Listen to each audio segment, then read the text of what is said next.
ఇటీవల పాకిస్తాన్లోని Sargodha air base పై భారత్ క్షిపణి దాడులు చేసింది. ఈ దాడుల తర్వాత సోషల్ మీడియాలో రకరకాల వీడియోలు ఊహాగానాలు చక్కర్లు కొడుతున్నాయి. సర్గోదా ఎయిర్ బేస్ సమీపంలోని గుహల్లో పాకిస్తాన్ అణ్వాయుధాలను దాచిపెట్టిందని, భారత్ దాడిలో అవి ధ్వంసమై రేడియేషన్ లీక్ అయిందని వార్తలొస్తున్నాయి. భారత క్షిపణి దాడి తర్వాత కిరాణా హిల్స్ సమీపంలో దట్టమైన పొగ ఆవిర్భవించినట్లు స్థానికులు చెప్పారు. ఈ వీడియోలు కూడా వైరల్ అవుతున్నాయి.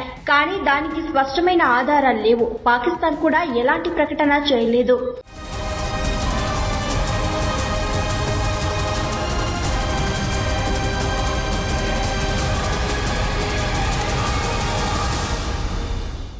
కిరాణా హిల్స్ అనేది పాకిస్తాన్ లోని పంజాబ్ లో ఉన్న ఒక ముఖ్యమైన ప్రాంతం. పాకిస్తాన్ ఆర్మీకి ఇది కీలకమైన స్థావరం. ఇక్కడ 8 నుంచి 10 సొరంగాలున్నాయని, వాటిలో పాకిస్తాన్ తన న్యూక్లియర్ ఆయుధాలను నిల్వ చేస్తోందని రక్షణ నిపుణులు చెబుతున్నారు. కిరాణా హిల్స్ పక్కనే దాదాపు 18 నుండి 20 కిలోమీటర్ల దూరంలో పాకిస్తాన్ ఎయిర్ ఫోర్స్ కు చెందిన సర్గోదా ఎయిర్ బేస్ ఉంది.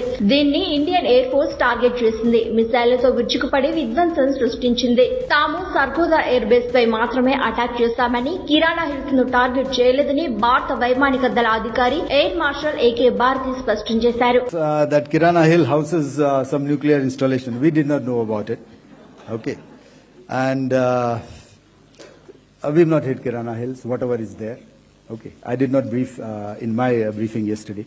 ఆపరేషన్ సింధూర్ లో భాగంగా ఈ దాడులు చేసింది భారత్. ఉగ్రవాద శిక్షణ కేంద్రాలు, సైనిక స్థావరాలను ఖచ్చితంగా ఛేదించేందుకు క్షిపణులతో విరుచుకుపడింది. అయితే కొందరు విశ్లేషకులు వీటిని న్యూక్లియర్ సామర్థ్యాలకు హెచ్చరికగా భావిస్తున్నారు. అయితే భారత్ మాత్రం పాకిస్తాన్ అణు స్థావరాలను టార్గెట్ చేయలేదని నొక్కి చెప్పింది. కానీ ఈజిప్ట్ వైమానిక దళానికి చెందిన ఓ రవాణా విమానం పాకిస్తాన్ లోని మూరీ జిల్లాలో ఒక చిన్న విమానాశ్రయం నుంచి బయలుదేరడం మరింత ఊహాగానాలకు తావిచ్చింది. ఈజిప్ట్ వైమానిక దళ రవాణా విమానం కాల్ సైన్ EGY 1916 మే 11 మధ్యాహ్నం బూర్బన్ విమానాశ్రయం నుండి బయలుదేరింది. ఫ్లైట్ రాడార్ 24 డేటా ప్రకారం రెండు దేశాల సీజ్ ఫైర్ ఒప్పందం కుదుర్చుకున్న ఒక రోజు తర్వాత ఇది జరిగింది. ఈ విమానం చైనా మీదుగా పాకిస్తాన్ లోకి ప్రవేశించినప్పటికీ ఆ తర్వాత ఎక్కడికి వెళ్లిందని క్లారిటీ లేదు. పాకిస్తాన్ తన న్యూక్లియర్ ఆయుధాలను నిల్వ చేసే ప్రదేశాలకు సమీపంలో ఉన్న ఎయిర్ ఫోర్స్ రన్వేలను భారత్ ధ్వంసం చేయడం, ఆ తర్వాత ఈజిప్ట్ విమానం రావడంతో పాకిస్తాన్ లో న్యూక్లియర్ లీకేజ్ పై అనేక ఊహాగానాలు వినిపిస్తున్నాయి.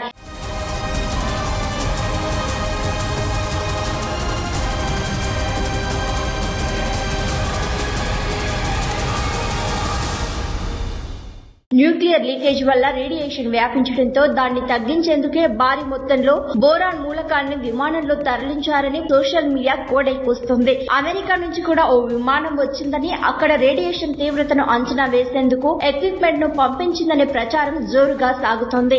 ఈ న్యూక్లియర్ లీకేజ్ పై ట్రంప్ ఆందోళన వ్యక్తం చేశారని, అనంతరం వెంటనే పాకిస్తాన్ ఇండియాతో మాట్లాడి సీజ్ ఫైర్ కు ఒప్పించారని అభిప్రాయాలు వినిపిస్తున్నాయి. కానీ వీటిని భారత్ ఖండించింది. తాము కేవలం సర్గోదా ఎయిర్ బేస్ పై మాత్రమే అటాక్ చేశామని, కిరాణా హిల్స్ గురించి తమకు తెలియదని స్పష్టం చేసింది. కానీ కిరాణా హిల్స్ లో ఏదో జరిగిందని, పాకిస్తాన్ అణ్వాయుధాలపై దాడి చేయడంతో న్యూక్లియర్ లీకేజ్ జరిగిందని సోషల్ మీడియాలో తెగ ప్రచారం జరుగుతోంది.